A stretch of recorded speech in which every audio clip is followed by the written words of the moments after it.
ప్రైజ్లాడండి. దేవుని మహత్వం బట్టి మరోసారి మీ ముందుకు రావడానికి దేవుడు సహాయం దయచేశారు.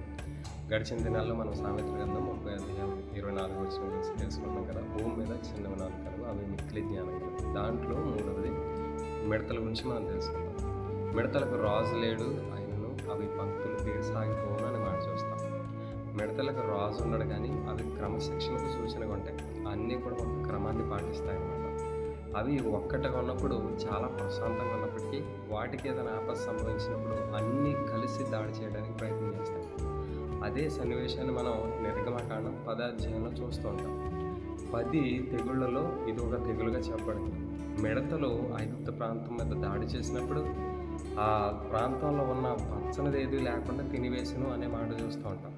అలాగే క్రీస్తు పూర్వం 2400 సంవత్సరం నాటి పిరమిడ్ల గోళ్ల మీద ఈ మిడత బొమ్మలు దేవుని విపత్తుకు సూచనగా అక్కడ ముద్రించినట్లుగా మనం చూస్తున్నాం.